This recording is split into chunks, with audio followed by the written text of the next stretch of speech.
ড্রাইভারের কাছে না শোনা ছাড়াই হেল্পার গাড়ি টান দিছে। সিনটা দেখার পরে ড্রাইভার নিজেই স্টপ করে মারা গেছে। পানির নিচে থাকার কারণে আমার গায়ের উপরে প্রায় 12-13 জন পড়ছে। কি বাসের সাথে বাজি না, কোন জায়গায় দিয়ে বেরোচ্ছি বা কিভাবে বেরোচ্ছি উপর আল্লাহ জানে। গাড়িটা থামানোর পরে ড্রাইভার হচ্ছে চা পান খাইতে গেছে।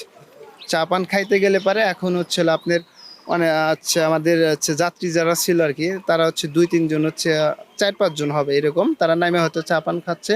আর সবাই গাড়ির মধ্যে আর কি, ছোট বড় সবাই।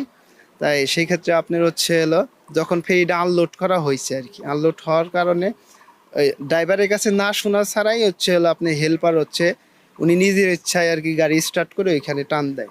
টান দেওয়ার কারণে হচ্ছিল উনি হচ্ছে তখন হচ্ছে গাড়িটা ব্যালেন্স রাখতে পারেনি। ব্যালেন্স না রাখার কারণে হচ্ছে ওই টানের কারণে একবার ডাইরেক্ট নদীতে যা পড়ে। নদীতে যা পড়লে পারে তখন আমি হচ্ছে বাসের সবার পিছনে ছিলাম, পিছনে এক সিটের সামনে। আমার সাইডে আরও 2-3টে বাচ্চা ছিল ছোট ছোট, আমাদের যাচ্ছি বাজারে আমাদের শরীফ ভাইয়ের ছেলে আর ওনার হচ্ছে ভাগ্নি। ওই 2টা বাচ্চা মারা যায়, ওনার বউ আর হচ্ছে ওনার বোন আর ওনার একটা বাচ্চা জীবিত আর কি উদ্ধার হয়। তা আপনি হচ্ছে ওইখানে আমি যখন বাসের মধ্যে পড়ে যাই, পড়ে যাওয়ার পরে তখন তো পানির নিচে থাকার কারণে আমার গায়ের উপরে প্রায় 12-13 জন পড়ছে। তাই সেই ক্ষেত্রে মনে করেন যে আমি অনেক আপ্রাণ চেষ্টা করছি যে ওই ক্ষেত্রে উঠবো। তাই পানির মধ্যে হচ্ছে আমার গায়ের উপরে যখন পড়ার কারণে তখন আর মনে করেন যে আমি করতে পারিনি। আমি যখন জানালা ধরছি মানে বাসের যে আর কি জানালা ধরার পরে হচ্ছে আপনার আরও আমার হচ্ছে 2 জন হচ্ছে, একজন পিঠের উপরে চড়ে খাড়াইছে, একজন ঘাড়ের উপরে।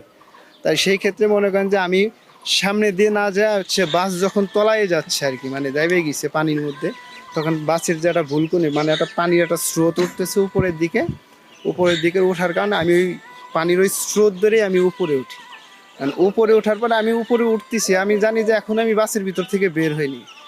তারপর হচ্ছে আমি ওই স্রোতের কারণে আস্তে আস্তে উপরে উঠতে উঠতে ইনশাল্লাহ আমি উপরে উঠে যাই আর কি, বাসের সাথে বাজি না। কোন জায়গায় দিয়ে বেরোচ্ছি বা কিভাবে বেরোচ্ছি উপর আল্লাহ জানে। এই হচ্ছে কাহিনী। আমি তারপর হচ্ছে ওঠার পরে আমার গায়ে সাদা একটা শার্ট ছিল প্রিন্টের, সাদা শার্ট। আমি ওইখানে পল্টনের উপরে ওঠার পরে আমি প্রায় ওইখানে আধা ঘন্টা শুয়েছিলাম। শুয়ে থাকার পরে ওইখান থেকে আমি জামতলা পর্যন্ত আর কি একাই আসি গাড়িতে, তখন আমার চেঞ্জ ছিল এখানে। তারপর হচ্ছে আমার ছোট ভাইরা জামতলা যায়, ওরা আমাকে বাড়ি পর্যন্ত নিয়ে আসছে। একটা প্রশ্ন, ড্রাইভারের লাশ পাওয়া গেছে, ড্রাইভার হচ্ছিল আপনার ড্রাইভারের কাছে না শোনা ছাড়াই হেল্পার গাড়ি টান দিছে।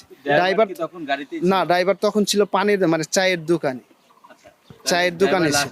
হ্যাঁ, ড্রাইভার হচ্ছিল তখন চায়ের দোকানে ছিল। আমি যতটুকু শুনছি বা আমি ওইখানে দেখে আসছি, উনি ওইখানে চায়ের দোকানে স্টপ করে মারা গেছে ড্রাইভার। মানে উনি তো গাড়ি টান দেন, গাড়ি টান দিছে হেল্পার।